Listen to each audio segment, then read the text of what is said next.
Hello and welcome to easy science.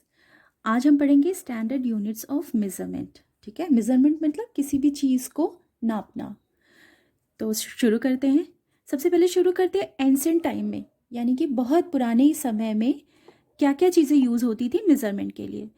तो in ancient time different body parts used as different units of measurement. ठीक है, पुराने ज़माने में उस टाइम अपने डिफरेंट बॉडी पार्ट्स को मेजरमेंट का यूनिट की तरह यूज़ करते थे। जैसे कि हाथ को, पाम को, पैरों को, पैरों की लंबाई को, कदम जो होते हैं स्टेप्स, फुट स्टेप्स को, और साथ में अपने ये पूरे हाथ की लंबाई को किसी भी चीज़ को मेज़र करने में एज अ यूनिट यूज़ करते थे। ठीक है, जैसे किसी चीज़ की दूरी को मेज़र करना हो, या किसी ज़मीन को, कपड़े को, या ऐसी बहुत सारी चीज़ें हैं जिनकी हमें मेज़रमेंट की ज़रूरत पड़ती है, तो उस समय लोग क्या करते थे, अपने बॉडी पार्ट्स को यूज़ करते थे। जैसे क्यूबिट है, क्यूबिट दूरी होती है एंकल से लेकर के फिंगर टिप तक की दूरी, इस पूरी डिस्टेंस को हम कहते हैं क्यूबिट। इस डिस्टेंस को, इस लेंथ को नाम दिया गया था क्यूबिट, और ये यूज़ करते थे एंशियंट इजिप्ट के लोग। जो पुराने ज़माने के इजिप्ट के लोग थे वो क्यूबिट को यूज़ करते थे किसी चीज़ की लंबाई को, चौड़ाई को मेज़र करने के लिए। और धीरे धीरे क्या हुआ, वर्ल्ड के कई पार्ट में इस क्यूबिट को यूज़ किया जाने लगा मेज़रमेंट के लिए। ठीक है, इसके अलावा रोम में फुट की स्टेप जो होती है, जिसको हम कदम कहते हैं, एक कदम, दो कदम, ऐसे करके मेज़र शुरू किया था मेज़रमेंट रोम के लोगों ने। जो रोम में रहते थे उन लोगों ने फुट स्टेप को भी मेज़रमेंट का एक यूनिट बना दिया था और ऐसे यूज़ करते थे।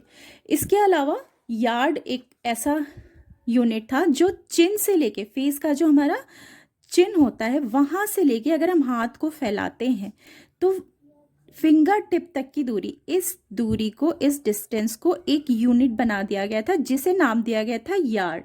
ठीक है, और यार्ड को मेनली यूज़ किया जाता था कपड़ों को मेज़र करने के लिए, कपड़ों की लंबाई को मेज़र करने के लिए।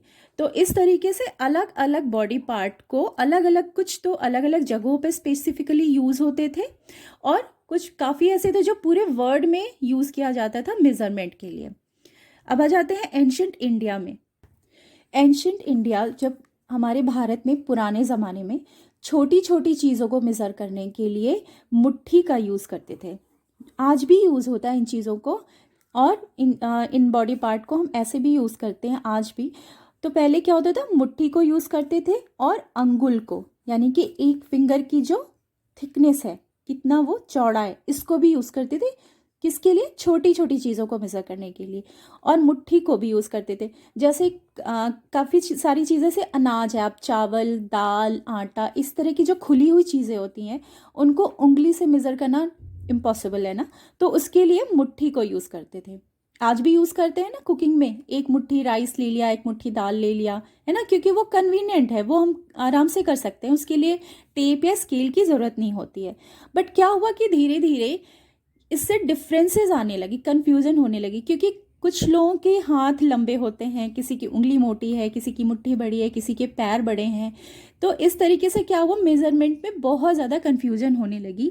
और इस कन्फ्यूजन से को दूर करने के लिए सबसे पहले 1970 में फ्रेंच के लोगों ने क्रिएट किया मेट्रिक सिस्टम, जो कि एक ऐसा सिस्टम था जो स्टैंडर्ड को, मेजरमेंट का जो एक स्टैंडर्ड होता है उसको मेंटेन करता था। ठीक है, तो ये कब हुआ था? 1970 में। कहाँ पे? फ्रेंच में हुआ था ऐसा। ठीक है, तो आज भी लोग इसको ही यूज़ करते हैं, इसी को फॉलो करते हैं। और इसी यूनिट सिस्टम को मेंटेन करते हुए आज भी हम क्या यूज़ करते हैं? स्टैंडर्ड यूनिट ऑफ मेजरमेंट क्या है? International system of unit. ठीक है, इस जो क्रिएट हुआ था मेट्रिक सिस्टम फ्रेंच में, वो इतना यूज़फुल था कि उसको नज़र में रखते हुए, उसके इम्पोर्टेंस को और अच्छे से बढ़ाते हुए अब डेवलप हुआ स्टैंडर्ड यूनिट, जिससे कि एक फिक्स्ड यूनिट हो जाए, ऐसा यूनिट हो जिससे कोई कंफ्यूजन नहीं हो। वो चाहे कोई भी मेज़र करे और किसी भी कंट्री में मेज़रमेंट हो, एक स्टैंडर्ड यूनिट बन गया। ठीक है, तो a set of standard unit of measurement is known as the international system of unit, और इसे नाम क्या दिया गया, इंटरनेशनल सिस्टम ऑफ यूनिट्स, जिसे शॉर्ट में एसआई यूनिट भी कहते हैं। और ये पूरे वर्ल्ड में यही लेंथ, यही यूनिट यूज होता है, जिससे कंफ्यूजन नहीं होती। ये एक फिक्स्ड यूनिट होता है। ये यूज हुआ वेट, लेंथ, टाइम, टेम्परेचर और भी कई सारी चीज़ों के लिए इसका एक स्टैंडर्ड यूनिट बना दिया गया है। ठीक है, जैसे आपने आपके ज्योमेट्री बॉक्स में स्केल होगा, या आपने टेलर को देखा होगा, या कभी बिल्डिंग बनती है तो इंच टेप का यूज़ करते हैं। ठीक है, तो वो क्या है, ये जितने भी मेजरमेंट को यूज़ करने के जो यूनिट यूज़ करते हैं वो सारा एसआई यूनिट पे ही बेस्ड होता है। ठीक है, अब आ जाते हैं स्केल पर, जो आपके ज्योमेट्री बॉक्स में होता है। ठीक है, तो इस स्केल में ऊपर वाला आप देखेंगे, ये क्या है, सेंटीमीटर। ये जो बड़े बॉक्स है ये क्या है, सेंटीमीटर है, और इसके बीच में जो छोटे छोटे डिवाइडेड है इक्वल, ये क्या है, मिलीमीटर है। ये छोटे डिस्टेंस के लिए या छोटी चीज को मेजर करने के लिए यूज होता है मिली। ठीक है, तो ये क्या हो गया, मिलीमीटर, यानी कि 10 मिलीमीटर जब मिलते हैं तो 1 सेंटीमीटर बनाते हैं। इस तरीके से एक स्केल में कई सारे सेंटीमीटर होते हैं, और हर एक सेंटीमीटर 10 मिलीमीटर में डिवाइड होता है, जो कि इक्वल होते हैं एक दूसरे के। ठीक है, तो ये होता है लेंथ के लिए। तो आइए जान लेते हैं अलग अलग चीज़ों के लिए क्या क्या एसआई यूनिट होती है, बेसिक एसआई यूनिट क्या क्या होती है। तो बेसिक एसआई यूनिट लेंथ के लिए होती है मीटर। ठीक है, वेट के लिए, मास के लिए किलोग्राम होती है, और टाइम के लिए सेकंड होती है। तो जैसे कि इस स्केल में आपको दिख रहा है ना, ये सेंटीमीटर है। ठीक है, हर एक सेंटीमीटर के बीच में मिलीमीटर है, यानी कि 10 मिलीमीटर 1 सेंटीमीटर को बनाता है, तो 1 सेंटीमीटर इज इक्वल टू क्या हो जाएगा, 10 मिलीमीटर। ठीक है, 1 सेंटीमीटर किसके बराबर है, 10 मिलीमीटर के बराबर होता है।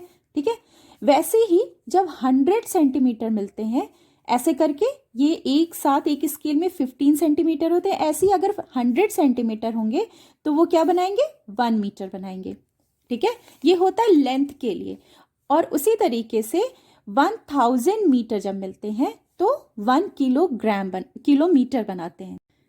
वेट के लिए सबसे बड़ा होता है किलोग्राम। ठीक है, जो ज़्यादा हैवी चीज़ के लिए हम यूज़ करते हैं। तो वेट मेज़र करने के लिए सबसे पहले किलोग्राम होता है, फिर ग्राम होता है, और फिर मिलीग्राम। छोटी सी चीज़, छोटी कम चीज़ के लिए मिलीग्राम यूज़ होता है। जैसे कि लेंथ में हमने पढ़ा था किलोमीटर, मीटर, और सबसे छोटा सेंटीमीटर होता है। ठीक है, कई सेंटीमीटर मिलके मीटर बनाते हैं और कई मीटर मिलके किलोमीटर बनाते हैं। वैसे ही कई मिलीग्राम, यानी कि 10,000 मिलीग्राम जब मिलते हैं तो 1 ग्राम के बराबर होते हैं। तो 1 gram is equal to 10,000 milligram. Same वैसे ही जब 10,000 ग्राम मिलता है तो 1 किलोग्राम बनता है। तो 1 kilogram is equal to 10,000 gram, 1 gram is equal to 10,000 milligram. Time का एसआई यूनिट होता है सेकेंड। ठीक है, 1 आवर में होते हैं 60 मिनट। ठीक है, अगर आपको आवर को मिनट में चेंज करना है तो इस तरीके से चेंज कर सकते हैं। और 1 मिनट में होता है 60 सेकेंड। ठीक है, मिनट को सेकेंड में चेंज करना हो तो इस तरीके से चेंज कर सकते हैं। ठीक है, तो ये हो गया मेजरमेंट वेट का, लेंथ का और टाइम का एसआई यूनिट में, यानी कि इंटरनेशनल यूनिट सिस्टम में। ठीक है, इस वीडियो में इतना ही। मिलते हैं नेक्स्ट वीडियो में अगले टॉपिक के साथ। Thank you.